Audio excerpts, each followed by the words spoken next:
It's kind of sad that Logan will be the last time we get to see Hugh Jackman play as Wolverine. I mean, he's been playing the character for almost 20 years. I remember going to see the first X-Men movie when I was a kid, and I thought he was awesome. And whether the movie was actually good or not, I think Hugh Jackman was quite the highlight in most of them. Aside from the movies, I grew up with the X-Men TV series, the 1992 one and X-Men Evolution.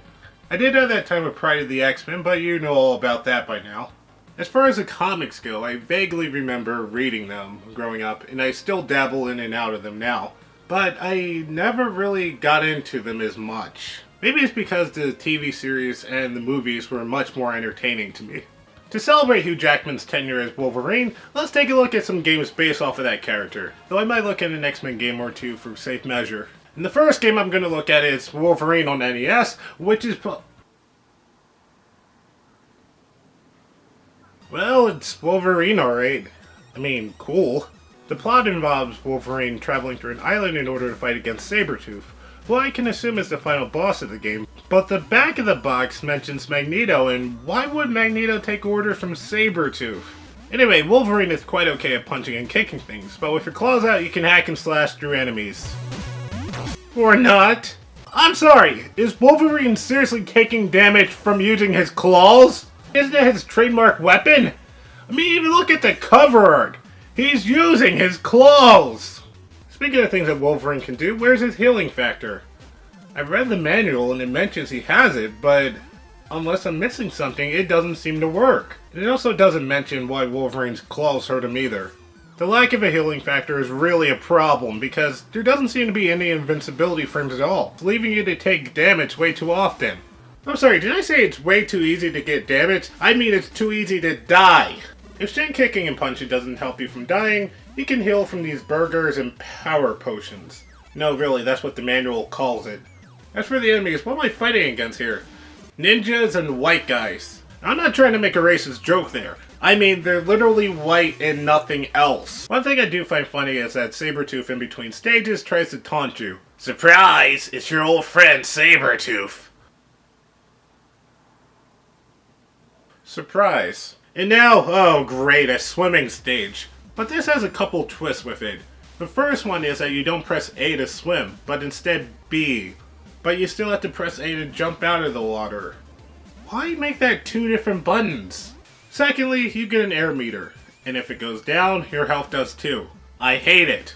But if you find Jubilee, who plays more of a role in this game than she does in the movies, you get an upgrade to breathing, which means 20 more seconds to breathe.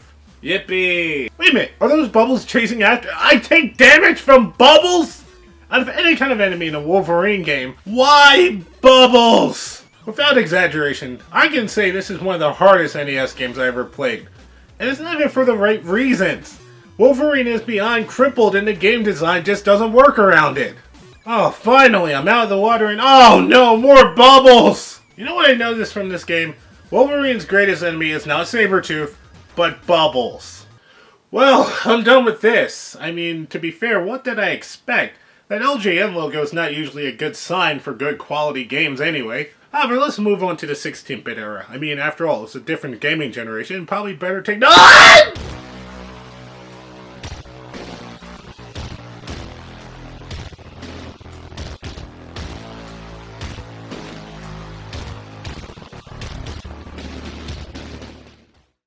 You know what? I might need some help on this one. But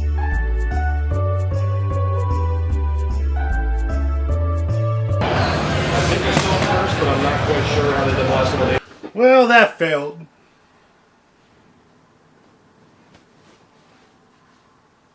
Huh.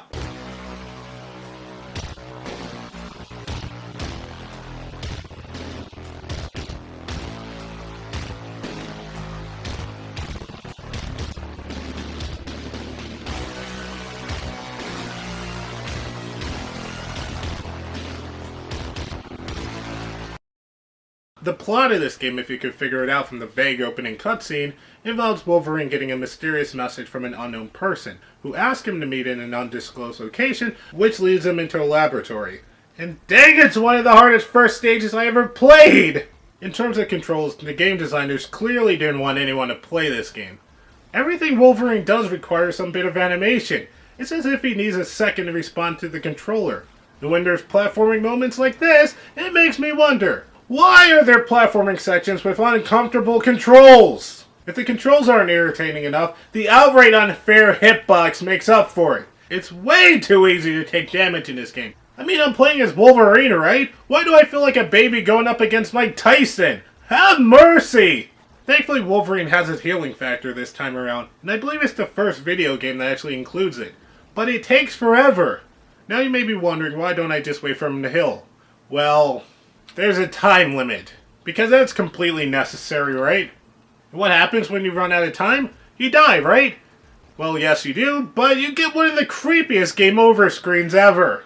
LCD catches Wolverine and explodes. And mind you, this all happens without sound. Thank you, game. I will be sleeping well tonight. More than likely, you're bound to run out of time in this area. I remember this spot so much as a kid, it pisses me off still. You have to make it across to the next platform in order to hit a switch. Now, normally you would think to just jump over there. But no, it requires you to be in an exact spot and lunge jump over. Come on, come on, come on, come on. No! Come on, come on, come on. No! Come on. Oh, I fell off! No! Yes, I finally did it! It took me forever to do it, though! Okay, now I gotta keep going. Ah! Jeez! I find the reason you take damage so often is because you can't get enough time to react to anything! And not to mention, almost every hit takes at least 10% of your health. You have to find these med boxes, but this game is overly stingy with them. So you might as well just wait. But I can't wait around the hill because LCD will come after me. But I'll die anyway because of these enemies and it's scary! So I enter this one room where I fight against this mech, and I can't leave, so I guess it's the boss. But there's no rhyme or reason. I hit him here, nothing. I hit him there, nothing. But by some chance of luck, I managed to damage him. What? I can't hurt him anymore? Is this some kind of joke? Adamantium! Let's do something a little bit different. Let's look at an X-Men game developed by Capcom. You get the option between 5 X-Men in this game. Psylocke, Gambit, Cyclops, Beast, and of course Wolverine, whose healing factor once again is mysteriously absent. Now depending on which X-Men you choose, the stages vary. I gotta say, the music in this game is pretty awesome. I mean, it's a Capcom game, that's kind of to be expected. And the control itself is actually pretty good. The one thing I find really weird is that Gambit and Cyclops can't use their powers. Or at least not easily. You see, this game uses fighting game controls, and I mean you have to put in a button combination in order to use their mutant powers, as opposed to just simply pressing a button like most X-Men games. Which is kind of tedious. Speaking of tedious, the main issue I have with this game is, it's a little bit too hard. No matter how far you get into a stage, there doesn't seem to be any kind of checkpoints.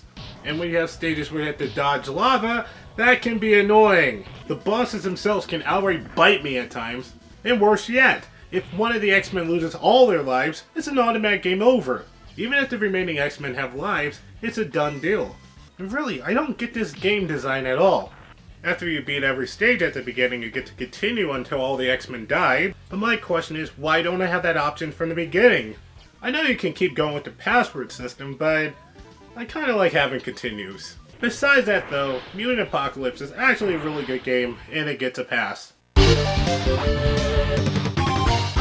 Thankfully, this isn't the only time the X-Men, or Marvel for that matter, collaborated with Capcom, as we got a lot of games out of it, such as War of the Gems and X-Men Children of the Atom, which in itself led to a creation of a lot of fighting games, such as Marvel Superheroes, X-Men vs. Street Fighter, Marvel Superheroes vs. Street Fighter, and ultimately the Marvel vs. Capcom series, which is coming out for new titles soon, but I'll say that for a later date. I'm getting off topic. Can you blame me for getting off topic though? It seems really easy to make a game based off of the X-Men, but not for one single X-Men. But we got one more 16-bit game, so let's take a look at...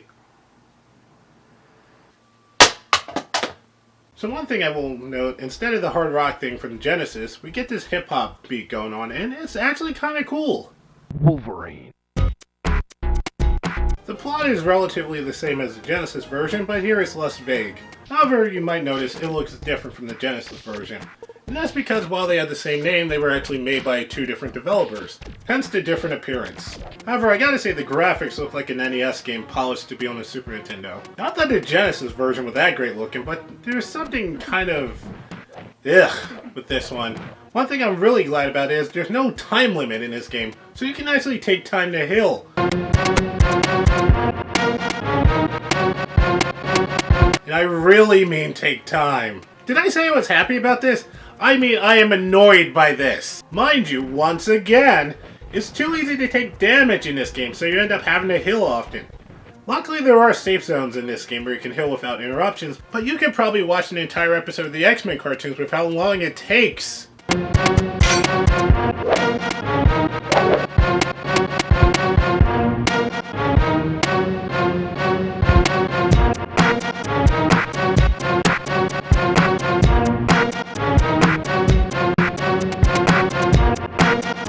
With this version of the game, in order to progress, you have to meet an enemy quota. And which ones count towards that can be outright inconsistent. Like these soldier guys, they don't count when they're in a group, but only when they're by themselves. One thing I hate the most are these ceiling turrets. They're so hard to hit! You only get one punch while you're in the air. Well, sometimes you do get a platform to make them easier to hit. Most of the time you're jumping around like an idiot. Every so often you get these machines that make smaller robots that constantly shoot at you. So it's hard trying to take down the hive itself without taking damage. What's even worse is if you knock out any of those robots, more will pop up.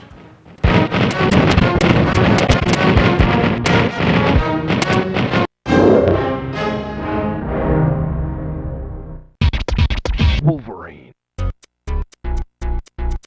Are you kidding me? I have to beat this game in one perfect sitting? And stay out! You'd think it wouldn't be that hard to make a game based off of Wolverine, a guy running around slashing people with his claws. But we do have one game left. X-Men Origins Uncaged Edition on the Xbox 360. The plot itself is more or less based off of the movie, and I gotta say, this game is actually pretty good. I mean, it can be mindlessly repetitive, and honest to goodness, if you play games like God of War or Devil May Cry, you're not really getting anything different, but it's the best Wolverine game I played by far.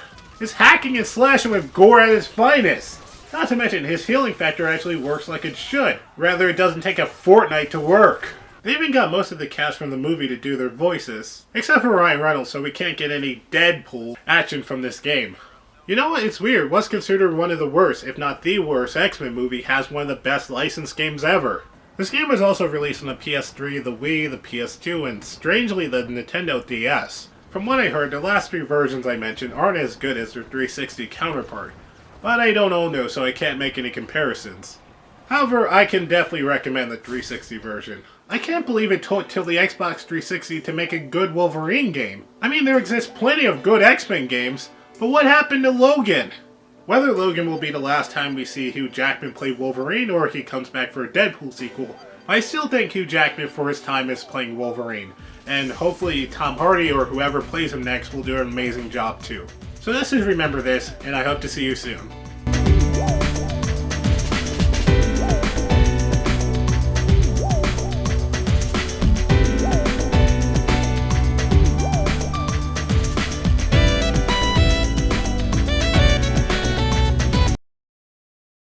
You really think you can stop me with those silly bubbles? Thankfully, Wolverine does have his healing factor in this game, and I believe it's the first video game where he has his healing factor.